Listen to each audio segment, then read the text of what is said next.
they need to be arrested by the police and, of course, punished for that crime. So what are we doing today? Today we are launching Generation Equality Forum Kenya chapter.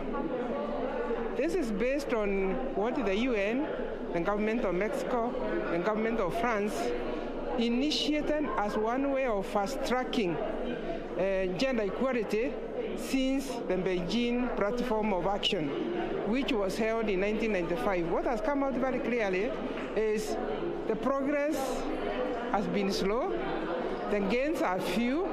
Therefore, the globe is asking ourselves to reflect what works to improve gender equality and what do we need to do. So today, as a Kenyan chapter, within the framework on generation equality, we have come up with 12 commitments where the Kenyan government is co-leading on the pillar of gender-based violence.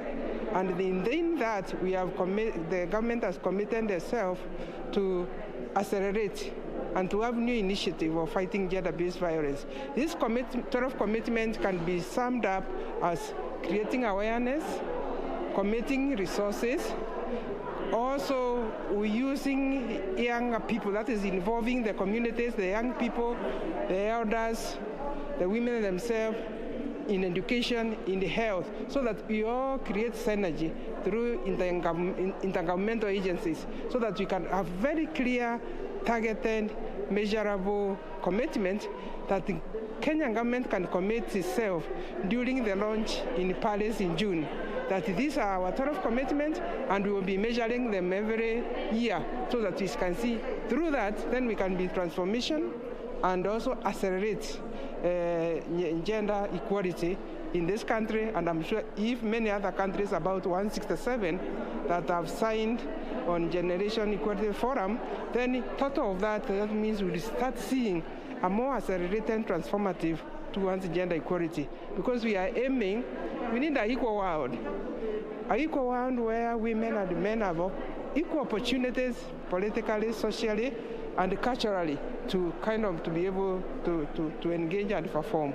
Yeah, thank you. Talking about the COVID-19 impact that it has had on women, especially the increase of GBV and FGM cases, the President spoke of a survey that was done during in a year's period time. What exactly were the findings, maybe if you can share with us?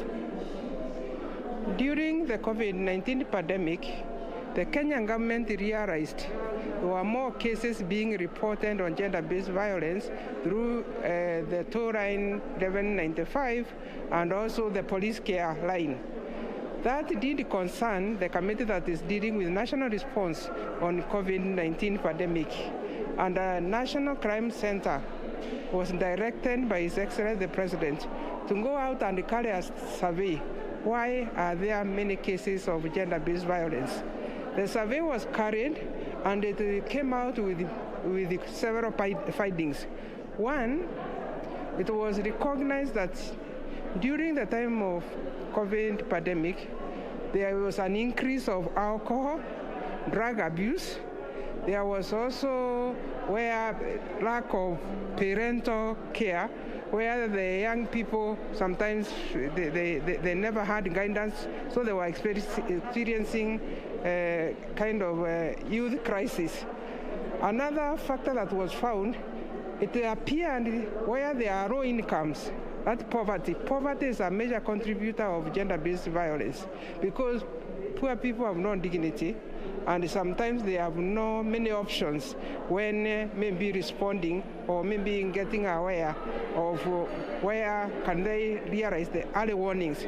So those are, and the reason why that stand is very important to us as the Ministry of Public Service and Gender is because now you can have intervention targeted to the findings. If it's alcohol, what do we need to do within Akanda? If it's poverty, what economic activities do we need to engage? If we find that the other factors like also lack of parenting, perhaps we need to start working with other partners, the churches, to go back to principles and the values of good parenting. So it is not just one factor, but it requires several interventions to be able to deal with gender-based violence. Thank you. Thank you so much. Thank you so much. All right. Okay, you heard it from the CS, and basically these are efforts to accelerate the fight against GBV and FGM. Of course, we will be keeping our eyes on any other issues that will be coming up in this forum. That is it from here. Back to you in studio, Purity Museo.